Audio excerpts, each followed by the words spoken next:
देखिए बेटा, describe the model of inclusion, ठीक है, समावेशन के मॉडल्स का वर्णन कीजिए। अगर हम एट प्रेजेंट टाइम देखें तो जो स्पेशल नीड वाले जो चाइल्ड हैं उनके लिए भी क्या है, विश्व शिक्षा समुदाय का ध्यान बढ़ता जा रहा है, यानी कि स्पेशल चाइल्ड की एजुकेशन को लेकर भी आजकल क्या है, जो पेरेंट्स है या समाज है उसका ध्यान उनकी तरफ जा रहा है। गुड आफ्टरनून बेटे।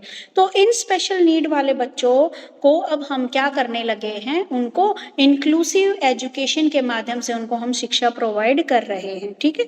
तो इंक्लूशन क्या है, हमारा एक ऐसी प्रोसेस है जिसमें हम क्या है, एक नॉर्मल स्कूल में जो स्पेशल नीड वाले बच्चे हैं और जो अदर बच्चे हैं, जो हमारे नॉर्मल बच्चे हैं, उन सबको एक साथ हम क्या है, शिक्षा प्रोवाइड करा रहे हैं।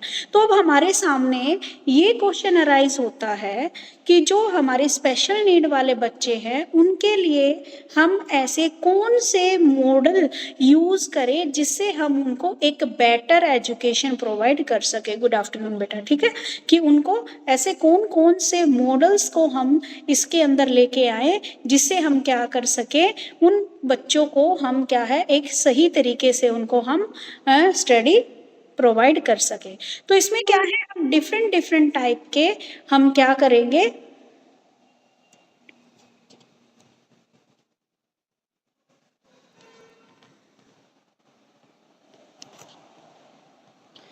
बेटा हमारा टॉपिक चल रहा है जो फर्स्ट यूनिट है उसका लास्ट वाला टॉपिक, ठीक है, मॉडल ऑफ इंक्लूजन, ठीक है, समावेशन के मॉडल, लास्ट वाला फर्स्ट यूनिट का लास्ट टॉपिक हमारा चल रहा है, ठीक है। उसके बाद हम ये टॉपिक खत्म होते ही हम फिर सेकंड यूनिट स्टार्ट करेंगे। अब आती है सबसे पहले फर्स्ट मॉडल की बात आती है हमारा full inclusion model, team teaching model, व्यंग्य adaptive learning environment model, circle of inclusion model and strategy invention model. इन मॉडल की यहाँ पर बात की गई है। तो फर्स्ट बात आती है फुल इंक्लूजन मॉडल, पूर्ण समावेशन मॉडल। ये क्या है, हमारा इंक्लूसिव एजुकेशन का ये मॉडल बच्चों को क्लास में इंस्ट्रक्शन तथा कोऑर्डिनेशन प्रदान करने से संबंधित है। इसमें क्या है, एक स्पेशल टीचर जितनी भी हमारी टीचिंग लर्निंग एड्स होती हैं उनके साथ कक्षा में प्रवेश करता है और जितने भी बच्चे हैं उनको सोशल सामाजिक अध्ययन की कक्षा में सामाजिक अध्ययन पढ़ाता है, हिंदी की कक्षा में हिंदी सिखाने में मदद करता है। कहने का भाव ये है कि जो एक स्पेशल टीचर होता है वह बच्चे को हर एक डिफरेंट डिफरेंट जितने भी सब्जेक्ट है उनको सिखाने में सहायता करता है। वह न केवल बच्चे को वर्ण समावेशन में शामिल सामान्य अध्यापकों का भी सहयोग करता है। जो स्पेशल टीचर होता है वह इंस्ट्रक्शन के सामान्य इंस्ट्रक्शन देता है पूरी जिम्मेदारी के साथ।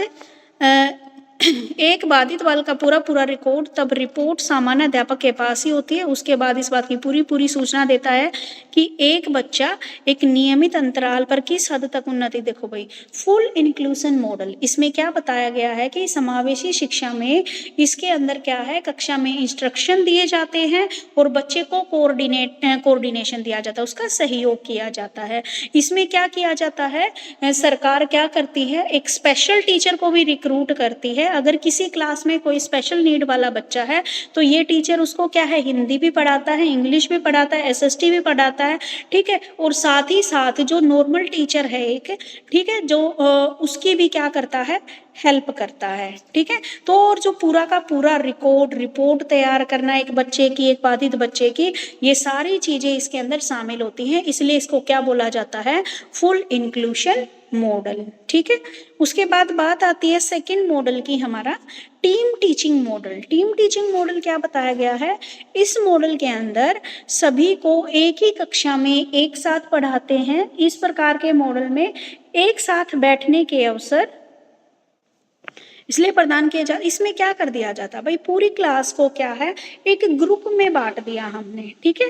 एक दूसरे के प्रति विद्यमान दूरी। इस मॉडल के माध्यम से प्रभावशाली सह शिक्षा तब संभव होती है जब सामान्य वरिष्ठ अध्यापक दोनों एक दूसरे के साथ मिलकर कार्य करते हैं, एक टीम टीचिंग करते हैं। दो बातों का ध्यान रखते हैं, टीचर अपनी सहभागिता पूर्णता ईमानदारी बरतनी चाहिए। जिस काम को सामान्य अध्यापक करवाता है वही उसको भी समान। देखो भाई, अब जो टीम टीचिंग मॉडल है इसमें क्या बताया गया है, आपकी क्लास में एक तो नॉर्मल बच्चे हैं और एक स्पेशल बच्चे हैं, ठीक है। तो इसमें सब बच्चों को एक साथ मिलकर हमें क्या है, टीचिंग उनको टीच करना है। तो क्लास में क्या है, एक स्पेशल टीचर रहेगा और एक नॉर्मल टीचर रहेगा। स्पेशल टीचर का मतलब ये नहीं कि वो टीचर भी स्पेशल बच्चों की तरह स्पेशल है, नहीं। वो स्पेशल टीचर उनको इसलिए बोल रहे हैं क्योंकि आप नॉर्मल बीएड करते हो, वो स्पेशल बीएड करता है, ठीक है। उन बच्चों को पढ़ाने की ट्रेनिंग उसको प्रोवाइड की जाती है, ठीक है। तो जो एक स्पेशल नीड वाले बच्चों का टीचर है और जो एक नॉर्मल बच्चों को पढ़ा रहा है वो टीचर है, दोनों क्या है, एक टीम की भावना से यहाँ पर काम करते हैं, एक टीम की तरह काम करते हैं, ठीक है। इसमें दोनों मिलकर एक दूसरे का कोऑपरेट करते हैं क्योंकि दोनों को एक क्लास में ही पढ़ाना है, तो दोनों मिलकर काम करते हैं, ठीक है। इसमें इंक्लूसिव एजुकेशन में इस मॉडल में जो प्लानिंग की जाती है उसको इम्प्लीमेंट करना अधिक महत्वपूर्ण है। ये मॉडल सफल शिक्षण की ओर लेकर जाता है एवं टीचर एवं विद्यार्थी दोनों का इससे लाभ होता है क्योंकि दोनों टीचर मिलके यहाँ पर आपसे काम कर आपको पढ़ा रहे हैं और बच्चे भी क्या है, एक टीम की भावना से क्लास में वर्क कर रहे हैं, ठीक है। उसके बाद बात आती है वेंग्या अडेप्टिव लर्निंग एनवायरमेंटल मॉडल। समावेशी शिक्षा के अंतर्गत वेंग्या का अनुकूलित अधिगम वातावरण मॉडल भी क्या है, विशिष्ट मॉडल है। इसमें उसने क्या बोला है कि जितने भी स्पेशल नीड वाले बच्चे होते हैं उसमें क्या होता है, एक बहुमुखी मॉडल, इसको एक बहुमुखी मॉडल माना है। इसमें बेसिक इंटेलेक्चुअल स्किल्स को डेवलप किया जाता है, ठीक है, और उनकी योग्यता के अनुकूल बच्चों को और उनकी गति के अनुकूल उनको सिखाने की छूट दी जाती है। यानी कि वेंग्या बोलते हैं कि ये क्या है, एक लर्निंग मॉडल है, एक लर्निंग इन्वायरमेंट क्रिएट करना है इसके अंदर। इसके अंदर हम बच्चों की जो इंटेलेक्चुअल स्किल्स है, जो स्पेशल बच्चों की इंटेलेक्चुअल स्किल्स है, उनको हम डेवलप करना चाहते हैं, ठीक है। चाहे वो किसी भी स्पीड से सीखे, चाहे वो जल्दी सीखे, चाहे वो धीरे धीरे सीखे, लेकिन हमें उनको सिखाना है। उन बच्चों को भी हमें क्या है, जो क्लास की एक्टिविटीज हैं उनको भी करने का उन्हें मौका देना है। नॉर्मल बच्चे हो सकता है थोड़ा जल्दी कर दे उन एक्टिविटीज को और ये बच्चे हो सकता है थोड़ा धीरे करें, लेकिन चाहे कितना भी टाइम ले उन्हें हमें ये एक्टिविटीज करने देना है, ठीक है। वेंग्या महोदय द्वारा एक डाटाबेस तैयार किया गया और इस डाटाबेस को तैयार उन्होंने जो भी टीचर है उनकी स्किल्स एवं नॉलेज में और अधिक डेवलपमेंट करने के लिए किया। इस मॉडल हेतु उन्होंने कुछ ट्रेनिंग उन्होंने बोला कि ट्रेनिंग जरूरी है। अगर सही बातों कहा जाए तो इस मॉडल के अंतर्गत एक टीचर को बच्चे के प्रति पूर्णतः क्या है, समर्पित रहना पड़ता है। और इंक्लूसिव एजुकेशन में इस मॉडल के उपयोग में लाने के लिए वरिष्ठ एवं सामान्य टीचर के मध्य आपसी संबंध में और घनिष्ठता आ जाती है और नॉर्मल बच्चे और स्पेशल बच्चों के साथ मधुर संबंध कायम करने हेतु प्रोत्साहित किया जाता है। यानी कि वेंग्या अडेप्टिव लर्निंग मॉडल क्या बताता है, हमें बेसिक इंटेलेक्चुअल स्किल्स बच्चे को सिखानी है। नॉर्मल बच्चों के साथ साथ स्पेशल बच्चों को भी क्या है, क्लास में जो भी एक्टिविटी हो रही होती है उन एक्टिविटीज को उन्हें भी करने देना है, ठीक है। बच्चों जो नॉर्मल टीचर और एक जो स्पेशल बच्चों वाला टीचर है दोनों मिलकर एक डाटाबेस तैयार करते हैं। बच्चों की तरफ वो क्या है, पूर्णतः क्या होते हैं, समर्पित होते हैं, ठीक है। और इसके अंदर क्या है, नॉर्मल टीचर और जो स्पेशल बच्चों का टीचर है दोनों मिलकर क्या है, अच्छे से काम करते हैं। दोनों के बीच में क्या है, एक दूसरे को मोटिवेट और बच्चों को भी क्या करते हैं, मोटिवेट करते हैं। ये वेंग्या ने अडेप्टिव लर्निंग मॉडल दिया है। उसके बाद बात आती है फोर्थ मॉडल की, जिसमें है आपका सर्कल ऑफ इंक्लूजन मॉडल, ठीक है। समावेशी शिक्षा का ये बहुत ही इंपॉर्टेंट मॉडल है जिसमें बच्चे क्या है, अपने पर्सनैलिटी ज्ञान की ओर ध्यान दिया जाता है। इसमें बच्चों के क्या है, व्यक्तिगत ज्ञान की तरफ ध्यान दिया जाता है, ठीक है। कि जब बच्चा बहुत छोटा 8 वर्ष की आयु तक होते होते बच्चा बहुत सारी चीजें सीख जाता है, ठीक है। इस मॉडल में अनेक सिचुएशंस में प्रयोग में लाया जा सकता है। टीचर्स, पेरेंट्स हैं या टीचिंग से रिलेटेड जो भी व्यक्ति है वो इसमें पार्टिसिपेट कर सकते हैं।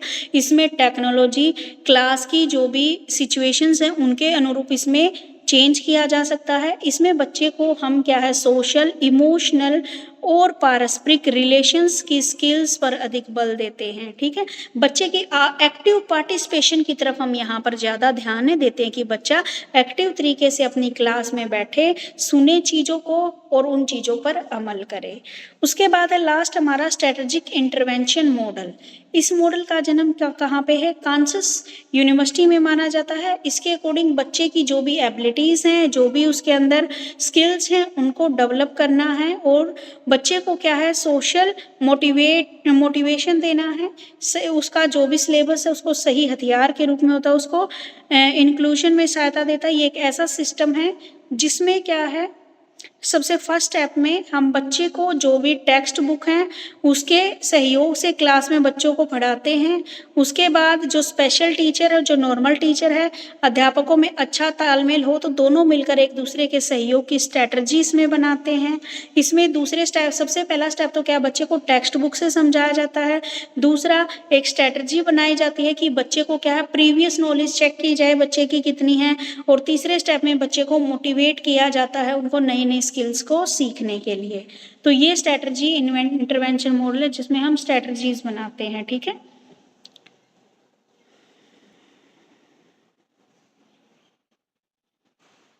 एक बार मैम राम कल कह रहा था ना कि उसकी बुक में कुछ अलग दिए हुए हैं, तो मैम वो भी एक बार बता दे, है ना? बताऊंगी। राम बोलो बेटा, कौन कौन से हैं आपके में? Yes ma'am. इसमें मैम बहुत सारे मॉडल्स दिए हुए हैं और ये ना जो मैंने अभी 2-3 ही पढ़े हैं, 2 ही पढ़े हैं बेसिकली। इसमें ना टाइम के अकॉर्डिंग जैसे-जैसे ना इसमें अप्रोच लोगों की चेंज आई है ना, उस अप्रोच को बताया हुआ है। जैसे सबसे पहला मॉडल है which is the oldest one as well. इसमें है रिलीजियस और मॉरल मॉडल। इसमें ये बोलते हैं कि अगर आप ना बाय बर्थ डिसेबल्ड हो या कोई भी बच्चा बाय बर्थ डिसेबल्ड है, तो वो जो है ना उसके पुराने जन्मों में उसने कुछ ऐसे पाप करे थे जिस वजह से उसको जो है भगवान ने श्राप दिया है, या कोई बुरी आत्मा की वजह से जो है उसका श्राप वगैरह मिला है, इसलिए वो जो है उसकी अपना वो कर रहा है, मतलब कर्म का फल भोगना, काइंड ऑफ ऐसी चीजें हैं। तो वो इसलिए जो है वो इस जन्म में ऐसा बना हुआ है। तो अब ये पुराने ज़माने में लोगों की थॉट्स ऐसे ही होते थे ना, तो ये उसी कॉन्सेप्ट पे बेस्ड बेस्ड है ये। तो इससे होता ये था कि फैमिली जो है अपने उस डिसेबल्ड, एक तो वो स्टिग्मा होता था उनके उस फैमिली के ऊपर जिसमें बच्चा डिसेबल्ड है, काइंड ऑफ धब्बा सोसाइटी में, ठीक है? और वो लोगों से ज़्यादा इंटरेक्ट नहीं करते थे, आइसोलेट करके रखा जाता था उन्हें, और सोसाइटी वाले भी इनको जो है प्रॉपर पूरी तरह इग्नोर करते थे। तो ये है हमारा बेसिकली रिलीजियस और मॉरल मॉडल। किस वे से हम लोग देख रहे हैं कैसे-कैसे ये चीज़ प्रोग्रेस करी है, फिर लास्ट में आके इंक्लूसिव एजुकेशन हुई है, जो कि अब तक का जो सबसे एडवांस चीज़ है। तो इस वे में हम प्रोग्रेस कर रहे हैं, ये उस वे में बताया हुआ है सारा। अभी मैं चैरिटी वाला पढ़ रहा हूँ, तो कैसे करें? स्क्रीन शेयरिंग का यहाँ पे ऑप्शन होता है? हाँ कर दो, स्क्रीन शेयर कर दो। अ, मॉडल का सिर्फ नाम बता दो ना, वो लिख लेते हैं। अच्छा, मैं तो सोच रहा था कि मैं पिक कहीं कैसे पिक भेज दूँगा सारा, फिर एक साथ ही हो जाता। क्या करना है बताओ? इसमें बहुत अच्छे से बताया हुआ है, ये तो है। स्क्रीन शेयर कर दो अपनी, सबको दिख जाएगा। मैम मैम पहले नाम बता दे फटाफट, वो नाम लिख लेते हैं। बता दो राम। दरअसल मैं एक साथ ही स्क्रीन शेयर कर अच्छा चलो ठीक है। चैरिटी मॉडल सेकंड है, देन है medical model, then rehabilitation model, and then expert professional model, social model, economic model, empowering model, functional model, human right model. Human right model के 2-4-5 जो है सब टाइप्स हैं। इसमें है like diversity, breaking down barriers, equality and non discrimination, reasonable accommodation, accessibility, equal participation and inclusion, private and public freedoms. ये इसके सब टाइप्स थे। तो मैं अभी ना स्क्रीन पिक वो करके स्क्रीन शेयर कर देता हूँ, अगर आपको देखना हो तो या स्क्रीनशॉट लेना हो तो ले लेना। Just a second.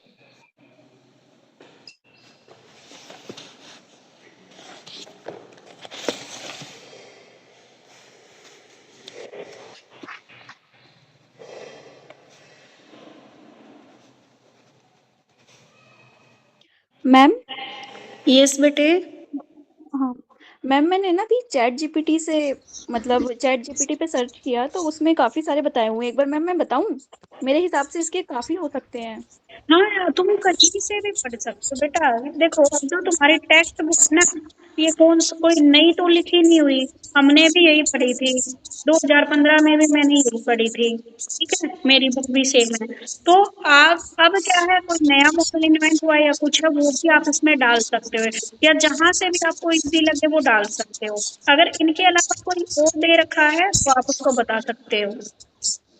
मैम इसमें मेन ये है ना कि भाई जब आप समावेशन करते हो, मतलब समावेशी शिक्षा देते हो बच्चों को, सामान्य और जो विशिष्ट बच्चे होते हैं उनको जब आप शिक्षा दे रहे हो तो उसमें आपको क्या क्या टेक्निक्स अपनानी चाहिए। जैसे हम नॉर्मल आप मैम टीच कर रहे हो हमें, आप हमें कौन कौन सी टेक्निक्स के माध्यम से पढ़ाओगे, वही चीज है इसमें कि भाई जब हम समावेशी शिक्षा देते हैं तो उसमें कौन कौन सी टेक्निक यूज करनी चाहिए हमें। मेन इसका ये है ना मैम। हाँ जी। तो मैम इसमें चलो पहले राम बता देगा, उसके बाद मैंने चैट जीपीटी से देखा, इसमें भी काफी इजी इजी दिए हुए हैं। मैम मैं ना स्क्रीन शेयर कर चुका हूँ, अगर आपने किसी ने वो स्क्रीनशॉट लेना है या जैसे भी करना है मुझे बता दो। 3 इमेजेस हैं, ये फर्स्ट इमेज है। ठीक है बेटा, जिसको स्क्रीनशॉट लेना है ले सकते हो, सही दिख रहा है। मैं नेक्स्ट इमेज करूँ?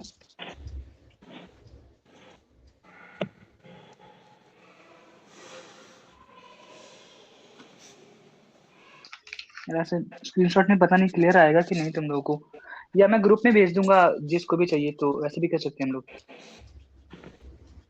राम इस तरह ऐसे ही करना एक बार ना, मतलब बेशक पूरी एक्सप्लेनेशन नहीं, हेडिंग हेडिंग ही ग्रुप में शेयर कर देना।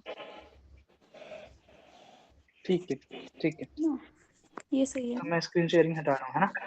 ओके ओके ठीक है। एक बार राम ना इनके नाम लिखवा दो। ठीक है मैम, बोल दो, फिर बच्चे अपने स्क्रीन आप शेयरिंग कर हट लेंगे गई। इसको। मैंने नाम बता तो दिया था, एक सबने नोट डाउन कर लिया, मैंने बहुत आराम से बोला था। एक ही तो बोला तुमने, चैरिटी मॉडल। नहीं नहीं मैम, मैंने सारे बोले हैं। एक कर दो राम। अगर किसी को दोबारा बोलना है तो मैं कर देता हूँ, कोई बात नहीं। ओके ओके हाँ। ठीक है। ठीक है ठीक है, फर्स्ट है रिलीजियस और मॉरल मॉडल। सेकंड है चैरिटी मॉडल। थर्ड है मेडिकल मॉडल। फोर्थ है रिहेबिलिटेशन मॉडल। फिफ्थ है एक्सपर्ट प्रोफेशनल मॉडल। सिक्स्थ है सोशल मॉडल। सेवेंथ है इकोनॉमिक मॉडल। एट्थ है एम्पावरिंग मॉडल।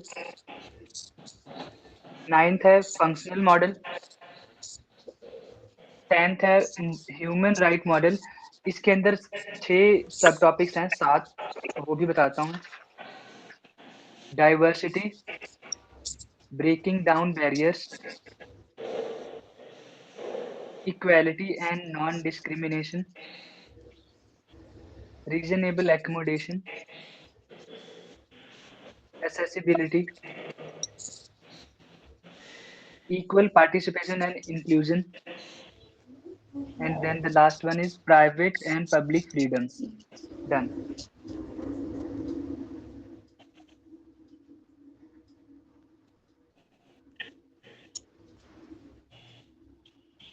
हो गया मैम। चलो अब बताओ मुझे, मॉडल्स में हो गए हूँ तो फिर हम नेक्स्ट यूनिट पे चले।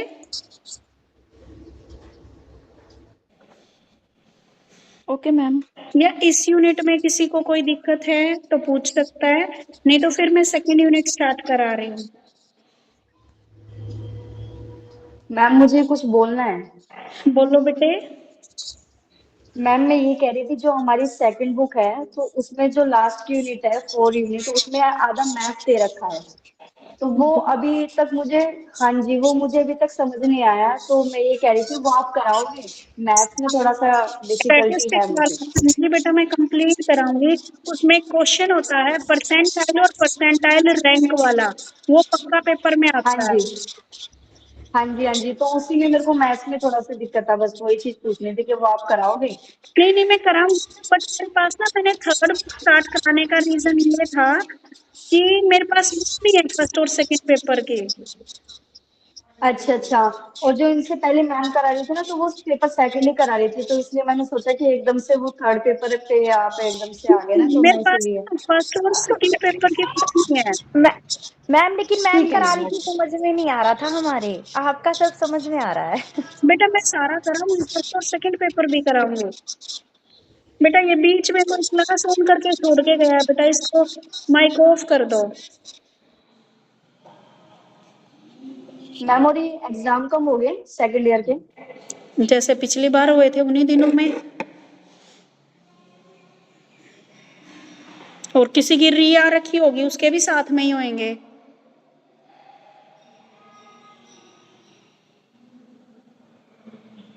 एक दिन फर्स्ट ईयर का, एक दिन सेकंड ईयर का। जून में ही होंगे ऑलमोस्ट तुम्हारे पेपर। और रोशन हर की यूनिवर्सिटी में जल्दी हो जाते हैं, इनके शायद मई में हो जाएंगे। मैम हाँ जी बेटे। आपने बोला परसेंटाइल और परसेंटाइल रैंक का एक क्वेश्चन हर बार आता है, ये कोई स्पेसिफिक क्वेश्चन है या उस टॉपिक से आप बोल रहे हो बेटा न्यूमेरिकल? ये एक टॉपिक ही दे रखा जो आपकी ये बोल रहे हैं ना स्टैटिस्टिक वाला, इससे पहले वाली जो बुक है उसमें एक या दो यूनिट जिसमें दे रखा है सारा स्टैटिस्टिक कर रखा है, जिसमें मीन मीडियन मोड वाले क्वेश्चन है। एक क्वेश्चन है परसेंटाइल रैंक क्या फोर्थ होती यूनिट है। है। ठीक है, सेकंड पेपर में। हाँ मैम, वो फोर्थ यूनिट है, वो मुझे पता है। हाँ जी, तो उसमें ये हाँ जी। क्वेश्चन आ जाता है, what do you mean by percentile and percentile rank. इसको एक सुटेबल एग्जांपल के साथ इसको एक्सप्लेन कीजिए। अच्छा, आप थ्योरी में बोल रहे हो, ये काइंड ऑफ थ्योरी में आएगा क्वेश्चन, है ना? नहीं, प्रैक्टिकल है, ये प्रैक्टिकल आएगा इसका। अच्छा, ठीक है, ठीक है मैम। अब देखो हमारा जैसे, अब तुम देखते हो नेट का रिजल्ट देखते हो ना, वो परसेंटाइल में आता है। उसमें पता ही नहीं लग रहा कितने मार्क्स हैं, कैसे उन्होंने परसेंटाइल ये किया है। तो वो यही बताता है आपकी वो वाली यूनिट की आपको परसेंटाइल रैंक कैसे निकालने हैं। हाँ, वो पोजिशनल होता है ना, पोजिशनल मीन काइंड ऑफ, आप कहाँ स्टैंड कर रहे हो सारे बच्चों में, हाँ तो जी। उस वे में आता है ना। अब आ जाइए, फर्स्ट यूनिट आपकी कंप्लीट हो गई है इस बुक की। सेकंड यूनिट है हमारी, जिसमें आपकी लीगल पॉलिसी एंड पर्सपेक्टिव आप पढ़ोगे। ठीक है, जिसमें आप सबसे फर्स्ट टॉपिक रहेगा आपका इंटरनेशनल डेक्लेरेशन एंड कन्वेंशन। ठीक है, जिसमें आप सालामान का statement and framework of action 1994 पढ़ोगे। उसके बाद educational provision in the UN convention on the right of person with disability 2006, ये वाला एक्ट पढ़ोगे। उसके बाद दूसरा टॉपिक इस यूनिट का आएगा कॉन्स्टिट्यूशनल प्रोविजन, जिसमें आप education of student with disability in NPE 1968, education policy 1968, 1986 और programme of action 1992। Last year first year में आपने पढ़े थे नेशनल एजुकेशन पॉलिसी 1968, 1986 और प्रोग्राम ऑफ एक्शन 1992 भी पढ़ा था। लेकिन इस बार इसमें देखना है स्पेशल है या जो डिसेबल बच्चे हैं उनके लिए क्या क्या प्रावधान किए गए हैं। ठीक है, उसमें तो जब लास्ट टाइम पढ़ा था उसमें तो ये था आपका सिर्फ वो हमें हर 3 किलोमीटर के दायरे में एक स्कूल खोलना है, ऐसे कुछ रिलेटेड कुछ बातें बताई थी। ठीक है, और क्या क्या चेंजेज हुए थे वे बताए थे। अब बताना है डिसेबिलिटी को लेकर। फिर आप इसमें पढ़ोगे PWD act 1995, RCI act 1992, RT act 2009। RT act 2009 के ऊपर कंप्लीट क्वेश्चन आ जाता है आपका। ठीक है, चाहे 4 नंबर में दे चाहे वो 16 नंबर में दे, आरटी एक्ट 2019 आएगा ही आएगा।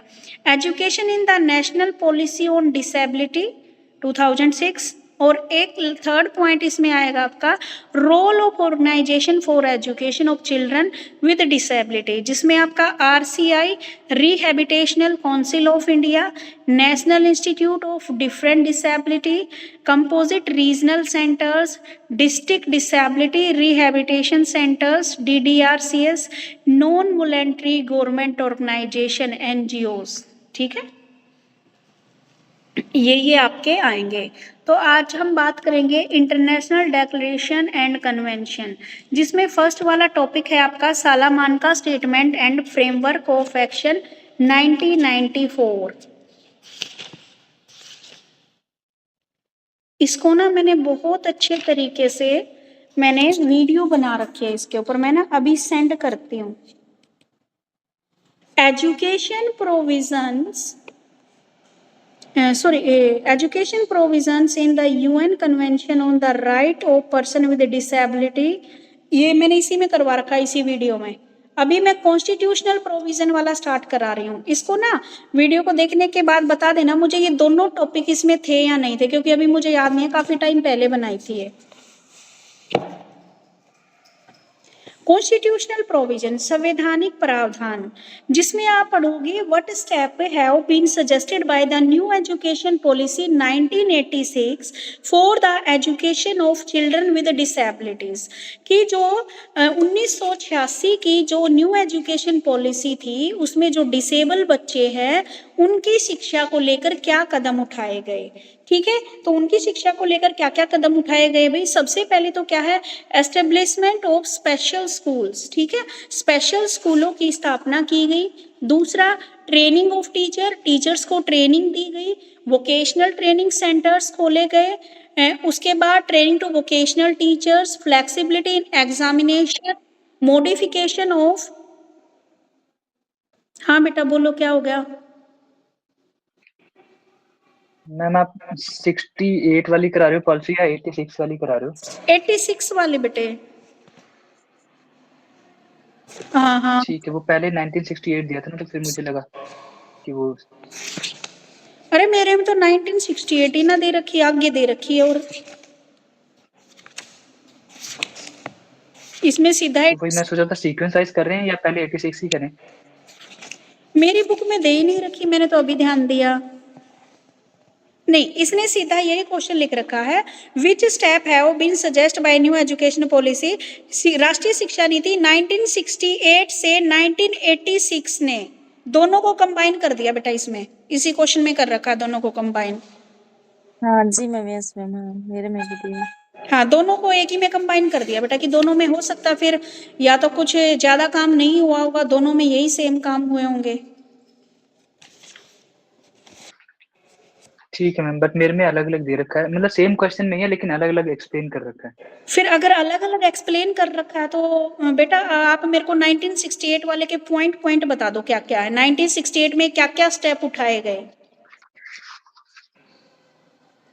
ठीक है मैम, अभी बताना है? हाँ अभी बता दो, फिर उनको एक्सप्लेन कर दूंगी साथ साथ। ठीक है ma'am, salient feature of 1968 new education policy, free and compulsory education था इसमें। और सेकंड पॉइंट है status emoluments and education of teachers, मतलब वही टीचर की एजुकेशन हाँ, वगैरह पे ट्रेनिंग कोर्सेज टीचर वगैरह भी ट्रेनिंग वाली हमें बात आ गई। कराएंगे। हाँ जी, हाँ जी, उसके बाद है डेवलपमेंट ऑफ लैंग्वेजेस, वही जो 3 लैंग्वेज फॉर्मूला है वो यहीं से स्टार्ट हुआ था। हाँ इसमें जी, रीजनल लैंग्वेजेस हिंदी, इंग्लिश या जो भी इनका कॉम्बिनेशन हमने पहले पढ़ा ही हुआ है। और उसके बाद उस टाइम में जो है ना, उस टाइम संस्कृत की भी थोड़ी वो डिमांड थी, तो उसको भी इम्पोर्टेंस दी हुई है यहाँ पे, इसके बारे में भी बताया हुआ है इसमें। और फिर इंटरनेशनल लैंग्वेज भी एक इंक्लूड होने को ये भी बात कही गई है। फोर्थ पॉइंट है इक्वलाइजेशन ऑफ एजुकेशनल अपॉर्चुनिटीज, कोई भी हो, कोई भी किसी भी लेवल पे डिस्क्रिमिनेशन ना करने की बात करी गई थी इसमें, ये सारे पॉइंट्स ही बताए हुए हैं। देखो फर्स्ट पॉइंट और है बताया है नेक्स्ट इन्होंने। Point identification. हाँ बताओ बताओ।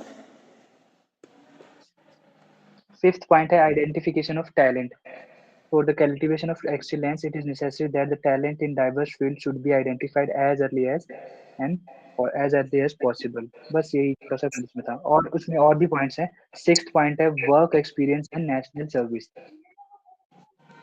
अब देखो ठीक है, जो सेवेंथ है हो गए आपके पॉइंट कंप्लीट या रहते हैं अभी। 11 पॉइंट, 12 पॉइंट्स बहुत है इसमें, तो 17 पॉइंट है टोटल। अच्छा 17 नहीं, मेन मेन अभी पॉइंट हम कर 7 लेंगे, पे 17 तो वैसे भी याद नहीं रहने, है ना। हाँ जी, तो तो अब मैं देखो, सारे बताऊं कि ना बताऊं? अभी मैं ये 2-4 एक्सप्लेन कर दूं उसके बाद बताना। ठीक है। सबसे पहले बात आती है, ये दोनों पॉलिसीज को मेरी बुक में इकट्ठा कंबाइन किया हुआ है, ठीक है, कि कोठारी कमीशन ने इस बात को स्वीकार किया कि जो विकलांग बच्चे हैं उनको भी प्राइमरी लेवल पर हमें एजुकेशन प्रोवाइड करानी है, उनको हर एक लेवल पे हमें एजुकेशन की अपॉर्चुनिटी उनको देनी है, क्योंकि हमारे देश में कई लाखों विकलांग बच्चे हैं जिनको एजुकेशन की अपॉर्चुनिटी नहीं मिल रही है।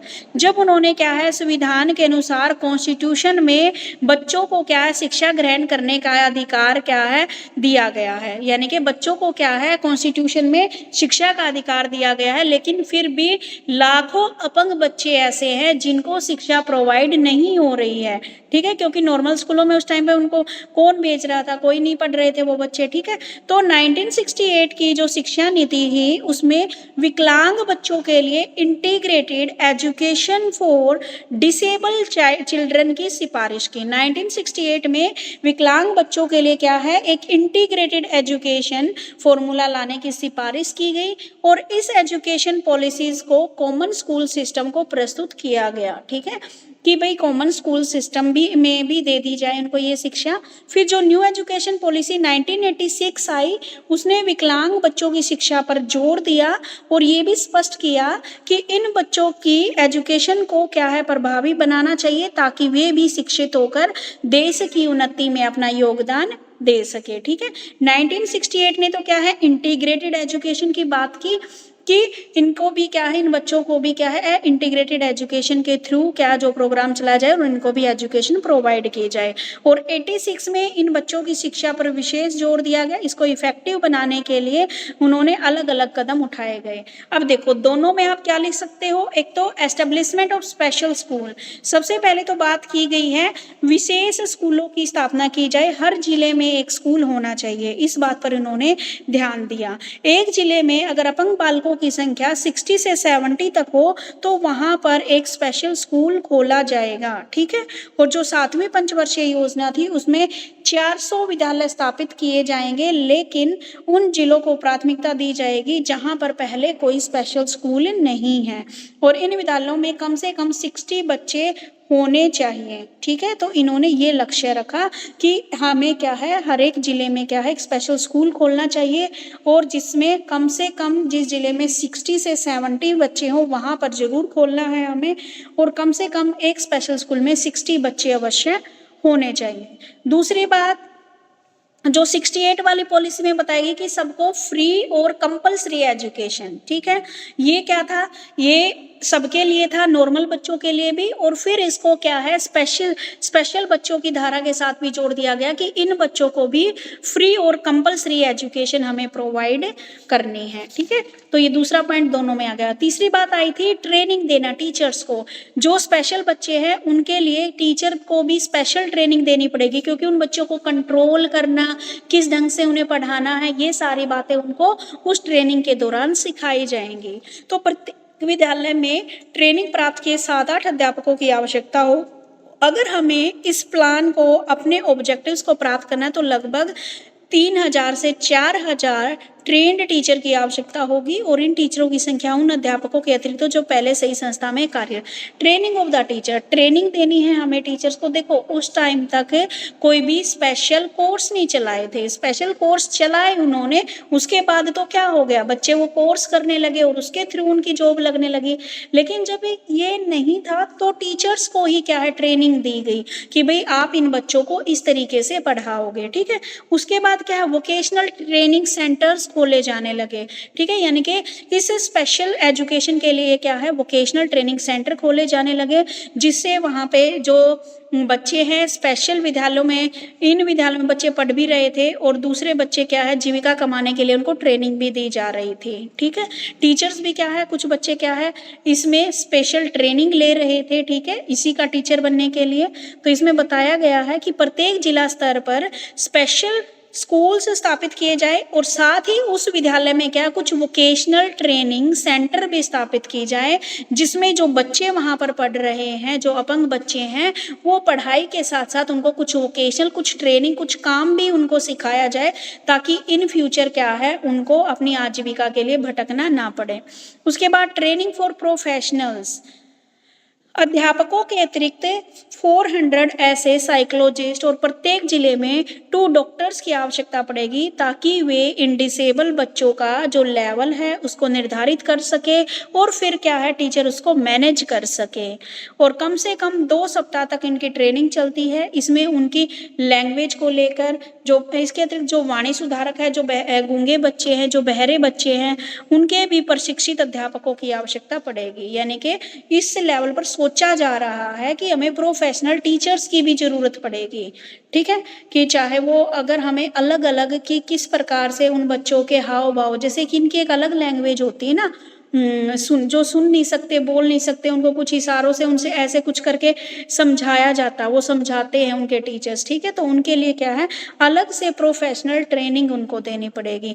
ट्रेनिंग फॉर वोकेशनल टीचर्स भी हमें प्रिपेयर करने पड़ेंगे। कम से कम 3-4 हज़ार टीचर्स को हमें ट्रेनिंग देनी पड़ेगी ताकि आगे वह बच्चों को पढ़ा सके। मॉडिफिकेशन ऑफ कैरिकुलम, जो कैरिकुलम है हमारा एक अपंग बालकों के लिए आवश्यक और उनके सीखने के दौरान होने वाली जितनी भी प्रॉब्लम्स हैं उनको ध्यान में रखकर हमें बच्चों के लिए क्या करना है, कैरिकुलम बनाना है। जैसे एक कोई अंधा बच्चा है, उसके लिए साइंस विषय के प्रैक्टिकल और बहरे बालक की एक से अधिक भाषा को सीखने की समस्या को ध्यान में रखकर हमें अपने कैरिकुलम में चेंज करना होगा।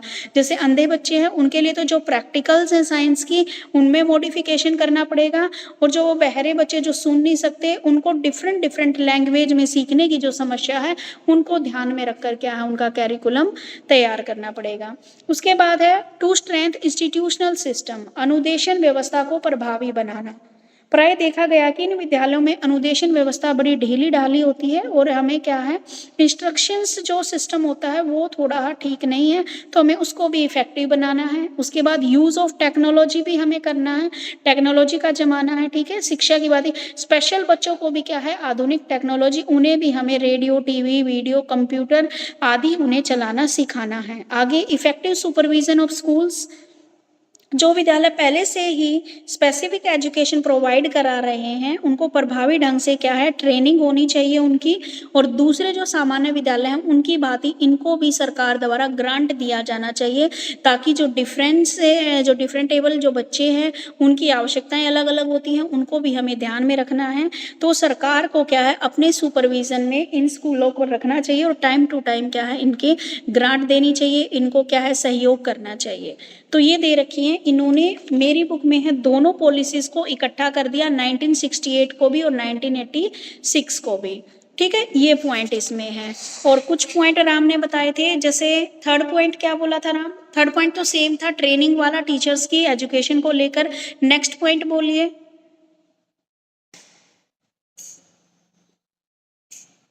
हाँ जी मैम, एक सेकंड, वो बैकग्राउंड में थोड़ा सा घर में काम चल रहा है तो वो आवाज आ रही है, तो प्लीज क्लियर है। कोई बात नेक्स्ट पॉइंट है आइडेंटिफिकेशन ऑफ टैलेंट।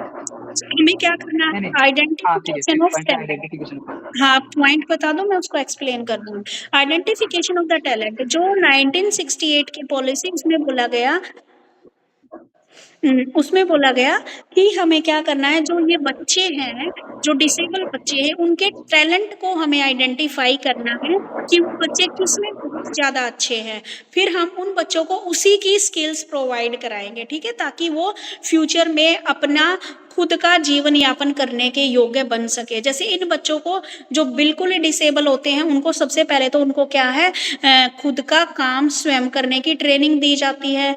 दूसरे फिर बच्चे जो थोड़े से ठीक है, जिनका IQ लेवल 20 से लेकर 50 के बीच में होता है, उनको कुछ हाथ का काम सिखाया जाता है, जैसे कैंडल मेकिंग सिखाई जाती है उनको जैसे ये पेपर से क्या है, एनवलप बनाना उनको सिखाया जाता है। ठीक है, तो उनको ये स्किल्स सिखाई जाती है। उनको हमारी तरह जैसे तुम B.Ed कर रहे हो, ये ऐसी चीजें उनको नहीं सिखाई जाती। जो बिल्कुल ही डिसेबल बच्चे, उनको सीधा वोकेशनल ट्रेनिंग्स उनको दी जाती हैं। ठीक है, हाँ, लेकिन कोई बच्चा पढ़ रहा है तो वो नॉर्मल स्कूल में जाके ये एजुकेशन भी ले सकता है, लेकिन फर्स्टली उनको क्या है, जो उनकी स्किल्स को हमें आइडेंटिफाई करना है ताकि वो इन फ्यूचर उसको क्या मिल सके, बेनिफिट मिल सके। नेक्स्ट पॉइंट बोलिए। यस मैम, नेक्स्ट पॉइंट ना इसी से रिलेटेड है। बेसिकली ये पॉइंट है work experience and national service. पहले वहाँ पे आइडेंटिफाई कर लिया, अब उसी से रिलेटेड जो है उनको एक्सपीरियंस देना है, सो दैट वो अपना जो है काम सिखाएं, सो दैट वो अपना लाइफ सर्वाइव। हाँ जी, नेशनल सर्विस यानी कि ये आपने बता दिया। हाँ जी, नेशनल सर्विस स्कीम्स एनएसएस जो बोलते हैं, ठीक है। तो उनको क्या है, ऐसे कार्यक्रम भी, ऐसे प्रोग्राम भी प्रोवाइड करने हैं एनएसएस से रिलेटेड, नेशनल सर्विसेज स्कीम से रिलेटेड भी उनको क्या है मोटिवेट किया जाए, ताकि वो क्या है समाज में भी क्या है अपना योगदान दे सकें, ठीक है। इसमें नेक्स्ट पॉइंट है साइंस एजुकेशन एंड रिसर्च पे भी फोकस किया गया है। अगर उन बच्चों के अंदर सबसे पहले तो हमें क्या करना है, टैलेंट आइडेंटिफाई करना है, फिर ये देखना है कि कोई बच्चा साइंस में भी जा सकता है या रिसर्च में भी किसी का अगर किसी का इंटरेस्ट हो। मान लीजिए कोई बच्चा वैसे डिसेबल है, आईक्यू लेवल उसका बहुत अच्छा है, ठीक है, लेकिन मान लीजिए वो फिजिकली डिसेबल है, तो ऐसे बच्चे जा सकते हैं, रिसर्च में भी जा सकते हैं, बहुत बड़े साइंटिस्ट भी बन सकते हैं। तो साइंस और रिसर्च में भी हमें देखना, जो बच्चा आगे जाना चाहता है उसको हमें आगे भेजना है, ठीक है। नेक्स्ट, जो education for agriculture and industry. हाँ जी, उन बच्चों, अब ऐसे बच्चों को क्या है जो डिसेबल है, उनको एग्रीकल्चर से रिलेटेड एजुकेशन भी हमें प्रोवाइड करनी है और इंडस्ट्री से रिलेटेड भी। जिस बच्चे का, ये उन बच्चों के लिए है डिसेबल बच्चे जो क्या है जिनका थोड़ा बहुत आईक्यू लेवल है, ठीक है, जो क्या कर सकते हैं, खेती बाड़ी से रिलेटेड काम कर सकते हैं, ठीक है। दूसरा, कोई इंडस्ट्री में भी वर्क कर सकता है, मान लो कोई ज़्यादा नहीं पढ़ लिख पाता लेकिन इतना काम वह कर सकता है कि अपना अपना जीवन यापन वह कर सके, ठीक है। तो इंडस्ट्री से रिलेटेड और कुछ चीजें उनको एग्रीकल्चर से रिलेटेड हमें उनको सिखानी है, ठीक है। तो ये सारी चीजें किसमें थी, 1968 वाली में। और अलग अलग ना याद रहे तो दोनों को एक ही जगह याद कर लो, सेम पॉइंट लिखा हो।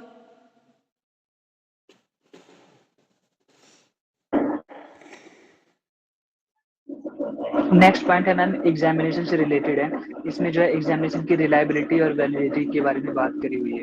एक तो इन्होंने बस सर्टिफिकेशन देने पे इम्पोर्टेंस नहीं है, बस सर्टिफिकेशन देने पे इम्पोर्टेंस नहीं है, बल्कि एग्जाम की क्वालिटी को इम्प्रूव करने की। ठीक है, यानी कि हमें एक तो एग्ज़ाम की फ्लेक्सिबिलिटी इनको देनी है, ठीक है, फ्लेक्सिबल बनाने हैं इनके एग्ज़ाम। ऐसा नहीं है कि ये भी बोर्ड वाले बच्चों की तरह इनका सेंटर आएगा और ये वहाँ पे जाके पेपर दे के आएंगे, जी नहीं, इन बच्चों के एग्ज़ाम वहीं पे होते हैं, ठीक है। और इन बच्चों के लिए ये है, इनका मेन मोटिव, इनको कोई सर्टिफिकेट देना नहीं है, सर्टिफिकेट अवॉर्ड करना नहीं है, सरकार का मेन मोटिव क्या है, इन बच्चों को इस लायक बनाए, ताकि ये क्या है, ये एग्जाम में कैसा लिख रहे हैं, इनको लिखना भी आ रहा है या नहीं आ रहा है, ठीक है, उसको वो पढ़ सके, लिख सके, इस योग्य उनको बनाना है, ठीक है। बाकी और कोई पॉइंट है तो आप उनको और मैम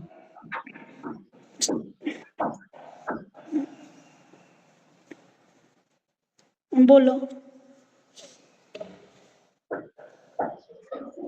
और मैम सेकेंडरी एजुकेशन में बात करी गई कि ये कई स्टूडेंट्स के लिए करियर का टर्निंग पॉइंट होता है। लाइक कई स्टूडेंट जो हैं इसके बाद स्टडी छोड़ देते हैं, तो उनको इसी लेवल पे जो है वोकेशनल एजुकेशन अलग अलग फील्ड में देने की बात करिए, जैसे कि agriculture, industry, trade, commerce, machine, public health, home management, so that अगर वो उन्हें अपनी स्टडी छोड़नी पड़ रही है तो उनका लाइफ सर्वाइवल हो जाए इस स्टेज तक। ठीक है बेटे, ठीक है बेटा, एक दो जो अगर एक्स्ट्रा पॉइंट है तो आप लोग देख लेना। अगर नहीं याद रहे अलग अलग तो दोनों पॉइंट एक जैसे दे रखे हैं दोनों उसमें, तो आप ये सेम पॉइंट भी अगर 1968 का आए तब भी लिख सकते हो, 1986 का आए तब भी लिख सकते हो, ठीक है, कोई दिक्कत नहीं है। और इतने 17-18 पॉइंट वैसे भी याद नहीं रहने वाले, याद रहेंगे वही 7-8 पॉइंट आपको, है ना।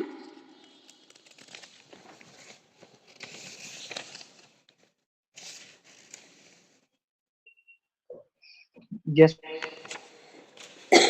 तो इजी इजी पॉइंट याद कर लेना, कुछ राम ने बताए हैं उससे मिला के, किसी को और भी इजी गूगल से मिल रहे हैं वहां से कर लो, कोई दिक्कत नहीं है भाई, कहीं से याद करो, अपने को कोई प्रॉब्लम है नहीं, ठीक है। मेन क्या है, आपको अपना पेपर अटेम्प्ट करना है और अच्छे से अटेम्प्ट करना है। आगे आता है आपका 1968 और 86 दोनों इकट्ठे हो गए हैं। आगे है प्रोग्राम ऑफ एक्शन 1992, ठीक है। अब आपको पढ़ना है अपने सिलेबस के अकॉर्डिंग। अगर बीच में अदर और एक्स्ट्रा क्वेश्चन आते हैं तो उनको डिलीट कर दो, ठीक है, कोई दिक्कत नहीं है।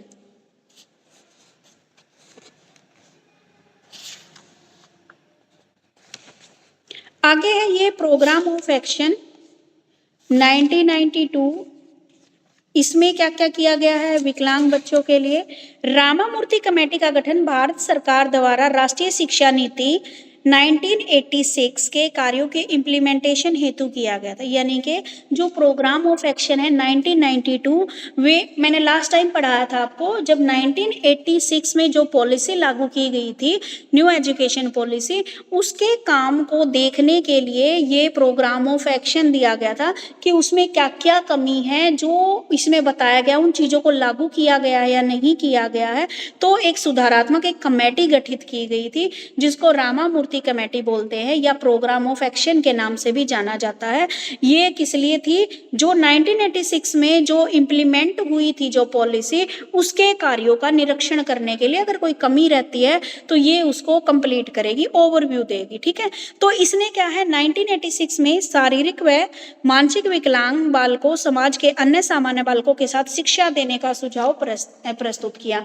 तो इसने 1986 में क्या किया, जो 1986 वाली पॉलिसी थी उसने बोला था कि जो डिसेबल बच्चे हैं और जो नॉर्मल बच्चे हैं, हमें क्या है उन दोनों को क्यों ना हम एक साथ उनको एजुकेशन प्रोवाइड करें, ठीक है। तो इसके अंतर्गत जो प्रोग्राम ऑफ एक्शन है उसने भी क्या है इम्प्लीमेंट किया गया कि मेन क्या है, जो भी टीचर है उनकी ट्रेनिंग के लिए, एडमिनिस्ट्रेटिव प्रोग्राम के लिए संशोधित, और जितने भी SCRT और डाइट्स हैं उनके निपुणता का विकास आदि इसमें कुछ प्रमुख। यानी कि जो प्रोग्राम ऑफ एक्शन है उसने भी यही बात बोली, हाँ ये सुझाव बिल्कुल सही है, ठीक है। तो इसके लिए हमें क्या करना पड़ेगा, प्रोग्राम ऑफ एक्शन ने बोला कि हमें इसको इम्प्लीमेंट कर देना चाहिए कि दोनों को एक साथ शिक्षा प्रोवाइड की जाए। तो इसके लिए हमें टीचर्स को ट्रेनिंग भी देनी पड़ेगी, प्रोग्राम्स भी चलाने पड़ेंगे, प्रशिक्षण संस्थाएं भी बनानी पड़ेगी।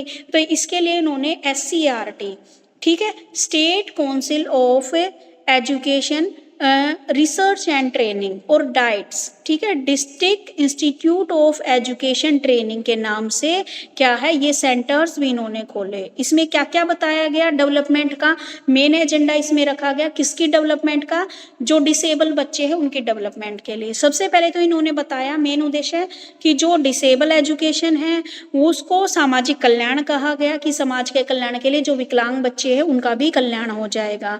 दूसरी बात बोली गई, बहुत ही कम संस्थाओं को छोड़कर सामने से ऐसा देखा गया कि गैर सरकारी शिक्षा संस्थाएं जिला या तहसील के स्तर पर नहीं। यानी कि सबसे पहले तो उन्होंने ये देखा कि जो स्पेसिफिक जो संस्थाएं हैं वो महानगरों व नगरों में स्थित है, यानी कि बड़ी बड़ी सिटीज में ही है। इन बच्चों की एजुकेशन की जो व्यवस्था सिर्फ बड़ी बड़ी सिटीज में है, जो छोटे छोटे गाँव हैं या कस्बे हैं वहाँ पर स्पेशल बच्चों के लिए एजुकेशन के लिए कोई भी प्रावधान नहीं है, ठीक है। तो इसीलिए उन्होंने बोला कि हर डिस्ट्रिक्ट में भी एक डाइट खोलना चाहिए, ठीक है, district institute of education training, जो क्या है टीचर्स को क्या है ट्रेनिंग प्रोवाइड करेगा। यहाँ पर स्पेशल टीचर्स की भी ट्रेनिंग होएगी और नॉर्मल टीचर्स की भी ट्रेनिंग होएगी, ठीक है। उसके बाद क्या बताया गया, जो एक इंटीग्रेटेड एजुकेशन प्रोग्राम चलाया गया, ठीक है, जो 1974 में प्रारंभ किया गया, जिसमें सामान्य विद्यालयों के साथ ही विशिष्ट विद्यालय भी प्रारंभ किए गए। विकलांगों की शिक्षा के लिए सामान्य शिक्षा पर राष्ट्रीय शिक्षा नीति के अंतर्गत शारीरिक रूप से बाधित बालकों की शिक्षा के लिए पर्याप्त साधन प्रदान नहीं किए गए थे, ठीक है। तो जो प्रोग्राम ऑफ एक्शन है उसने बोला कि हमें उस टाइम पे जो क्योंकि हमारा देश रिसेंटली जब आज़ाद हुआ था तो हमारे पास इतने रिसोर्सेज नहीं थे कि हम सबके बारे में सोच पाए। लेकिन जैसे जैसे धीरे धीरे स्टेबिलिटी आने लगी इंडिया को, तब उसने सोचा कि अब नॉर्मल बच्चों की शिक्षा के लिए तो हमने बात कह दी, लेकिन विकलांग बच्चों के बारे में भी हमें यहाँ पे सोचना है, क्योंकि पहले विकलांग बच्चों की शिक्षा पर कोई बल नहीं दिया गया था, ठीक है, सामान्य शिक्षाएं थी, ठीक है। और यही तब इसने क्या किया कि प्रोग्राम ऑफ एक्शन लागू किया और उसने इन बच्चों की शिक्षा के लिए क्या क्या कदम उठाए। भाई देखो, सबसे पहले तो इन्होंने बताया एक कमेटी गठित की गई और उस कमेटी में कुछ रिपोर्ट प्रस्तुत की गई। उस रिपोर्ट्स में क्या क्या बताया गया कि कम्युनिकेशन की सहायता से प्रत्येक व्यक्ति को डिसेबिलिटी की समझ, सबसे पहले तो क्या है, हमें सबको लोगों को जागरूक करना है डिसेबिलिटी के प्रति। और जिस भी परिवार में कोई भी फिजिकली या मेंटली कोई भी बच्चा है, उसके परिवार को सबसे पहले तो हमें क्या है, ट्रेनिंग प्रोवाइड करनी है और जो बच्चा है उसका इवैल्यूएशन करना है और हमें उनको मोटिवेट करना है कि भाई अपने बच्चों को भी आप पढ़ाओ, ठीक है। विकलांग बच्चे हेतु फ्लेक्सिबल एजुकेशन की व्यवस्था करना, ठीक है। जितने भी हैंडीकैप्ड बच्चे उनके लिए national institute of visually handicapped, जिनको दिखाई नहीं देता, उनको ब्रेल लिपि के माध्यम से उनको पढ़ाना, ठीक है। और उसके बाद ओरल, जो बच्चे सुनने की, जिनको क्या है श्रवण बाधित और बधिर बालकों के लिए क्या है मौखिक शिक्षा ही पर्याप्त नहीं है, उनके लिए ओरल मैनुअल और फिजिकल रूप में जाने वाले कार्यों को मस्तिष्क में रखने शिक्षा के कार्यक्रम बनाना, यानी कि जिनको सुनने से रिलेटेड प्रॉब्लम है उन बच्चों के लिए भी एक ओरल मैनुअल बनाना है और प्रोग्राम तैयार करना है कि हम उनको किस तरीके से सिखा सकते हैं। और जो दृष्टिबाधित बच्चे हैं उनके लिए national institute of visual handicapped इन बच्चों को पढ़ा सकते हैं, इनको ब्रेल लिपि से पढ़ाया जाता है। और जितने भी सेवारत टीचर्स हैं उनको भी अलग अलग कार्यक्रम, डिस्टेंस एजुकेशन, इनफॉर्मल एजुकेशन के माध्यम से भी प्रोग्राम चलाने हैं और लोगों को हमें क्या है जागरूक करना है, ठीक है। प्राथमिक स्तर पर बालकों को पहचान कर उसके अनुरूप कार्यक्रम बनाना है हमें।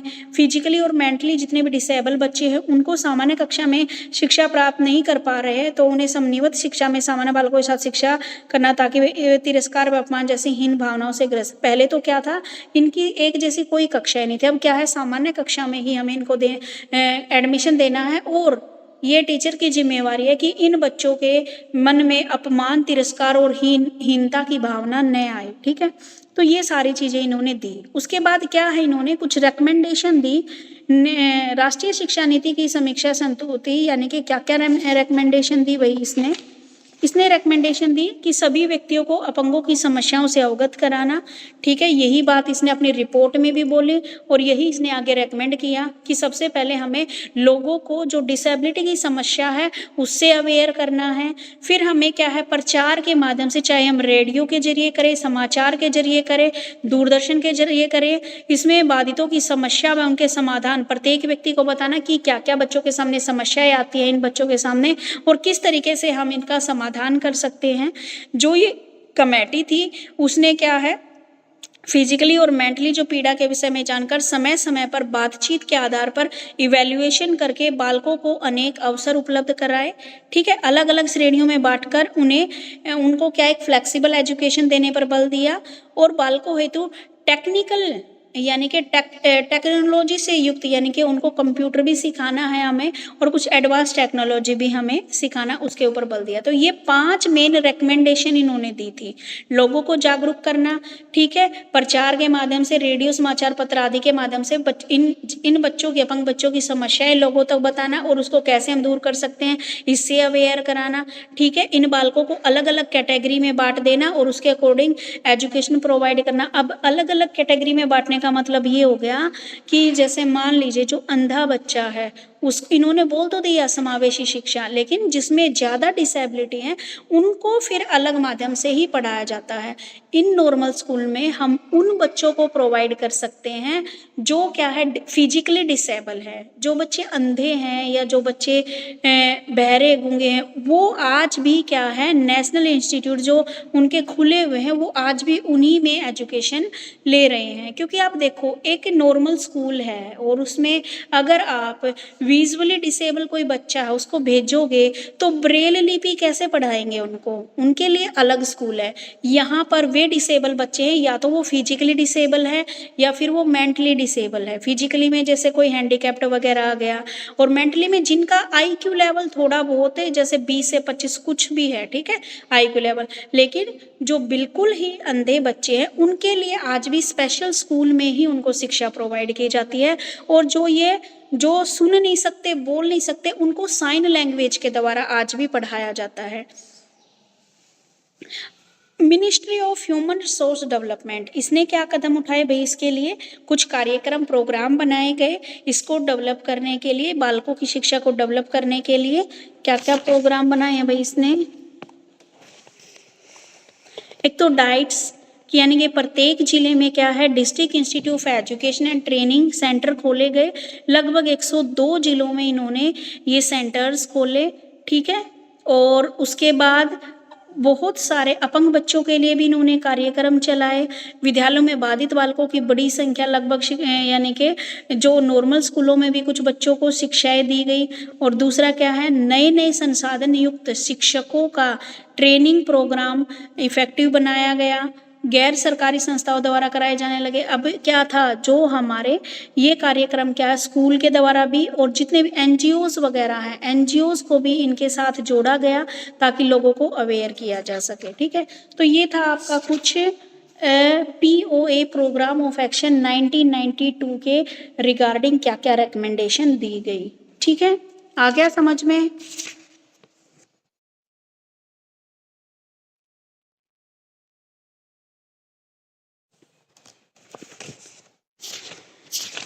अब आपको घर से क्या करके लाना है, एक तो ये पढ़ के आना है, right A detail note on provision of disability act 1995, यानी कि 1995 में जो डिसेबिलिटी एक्ट जो निकाला गया था उसमें क्या क्या चीजें डाली गई, वो सारी चीजें आपको मुझे बताइए। कौन सा बच्चा करके लाएगा कल?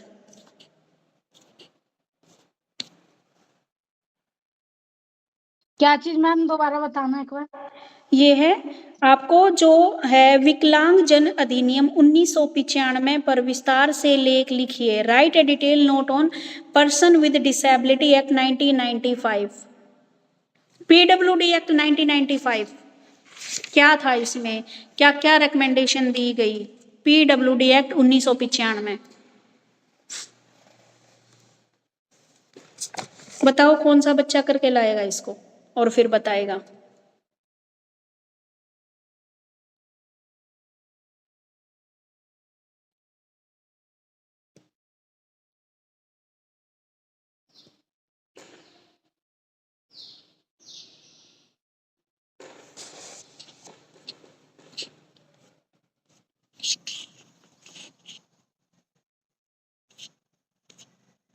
स्वाति, आपने हैंड रेज कर रखा है।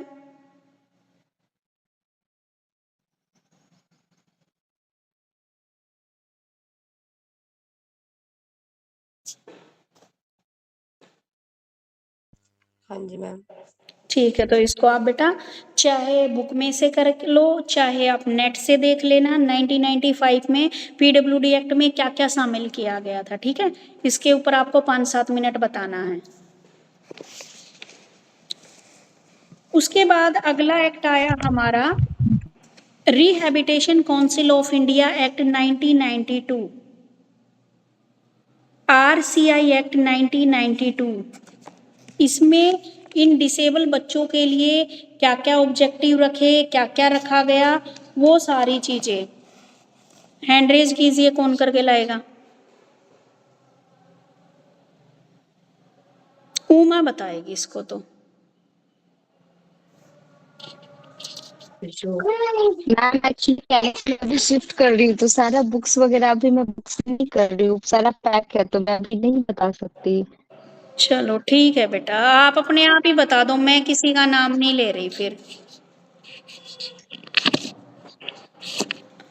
अरे इससे पहले वाला क्वेश्चन था, किसने बताया था? स्वाति ने। मैं नाम लिख दूं, मैं भूल जाऊंगी नहीं तो कल। Yes ma'am. स्वाति। अब 1992 वाला बताइए। जिन बच्चों का पहले नंबर आ रखा उनको नहीं दे रही, जिनका नहीं आया है। Ma'am PWF 1992। नहीं, ये है बेटा RCI एक्ट, रिहैबिटेशन। RCI। हाँ जी, भारतीय पुनर्वास परिषद अधिनियम 1992, रिहैबिटेशन काउंसिल ऑफ इंडिया। बेटा मैम मैं देखती हूँ, मैं कर दूंगी। ठीक है बेटा, नाम बताओ। रूबी। Ma'am RCI 1992। हाँ जी, कहीं से भी सर्च करो, एक पेज लिखना है आपको इसके ऊपर, मतलब 5-7 मिनट मिलेगी आपको क्लास में। उसके बाद ये सबको करना है। आरटीई एक्ट 2009 शिक्षा का अधिकार पिछले साल कर चुके हो, याद किया था ना लास्ट ईयर।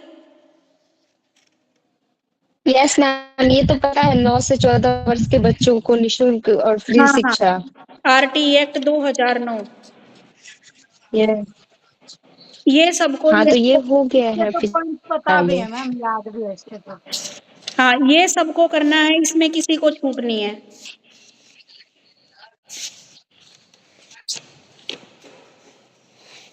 ये पता है बेटा मैं प्रेजेंटेशन क्यों दे रही हूँ आपको, क्योंकि आप लोगों के पास इतना टाइम नहीं है कि